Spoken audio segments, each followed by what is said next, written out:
Nakabitin sa lasalabit at nakalawit ng mga kable mula sa mga poste sa Crova, Barangay Kalawaan ang nagsisilbing seryosong banta sa kaligtasan ng mga residente dito.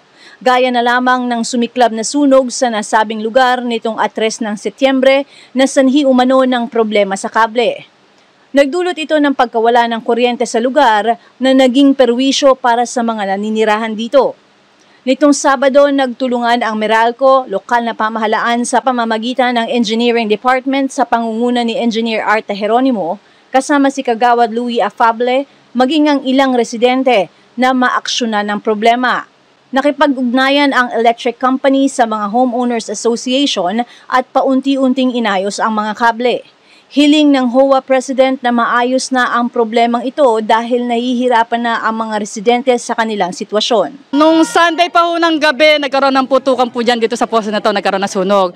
Tapos, ang member po ng Phase 2 is 145, ang member ng Phase 3 is 173, ang Phase 1 is 125. Kalagayan po, marami po mga nagre-react, sabi, ang tagal ng kuryente, bakit ganon, ang init, kasi may mga estudyante po tayo eh. Ngayon po, nakipag-coordinate po ang Meralco, tumutulong na po sila para mapadali po ang trabaho namin.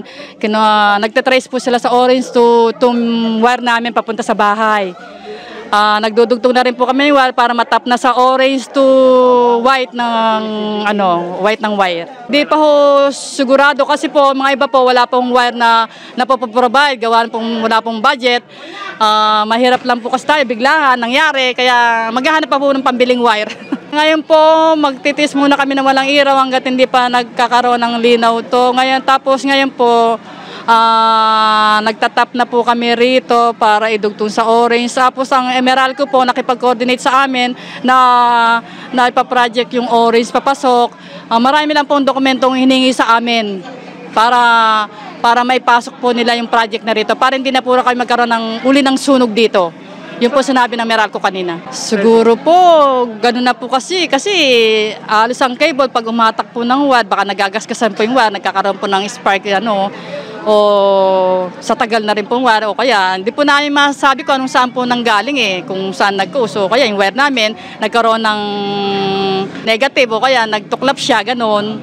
Kasi sa tagal na po kasi yung wire namin, hindi lang po 10 years yata to. Matagal na po kasi yung wire namin na to Sabay-sabay po kami magkakaroon nila, pag okay na po itong lahat ng wire namin dito ng nadugtungan. Kasi hatakin po yan, ayusin na po muna to. Kukumpulin po ng 10-10 para maganda po tignan. Tapos ang wifi po, wala na pong ididikit sa poste ng OWA. Kasi isa pa rin pong pabigat din po ang wifi na internet Yun po ang usapan ng OWA, wala na pong wifi na iaano sa poste namin, sa OWA. I-CCI muna yung bahay namin kung meron daw siyang paglalagyan ng Meralco ng orange.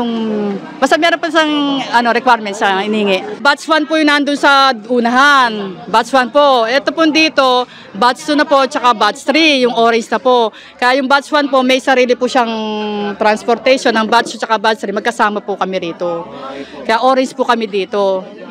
Kaya magkaiba po kami. Kami po, basta dito po, lahat ng puti, 25 meters po ang nasunog.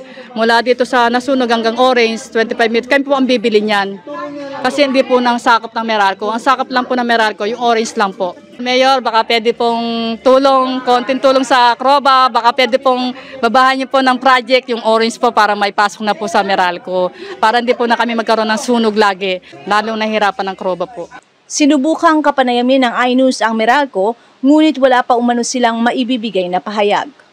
Ako si Luan Peñano para sa latest ng iNews Pasig.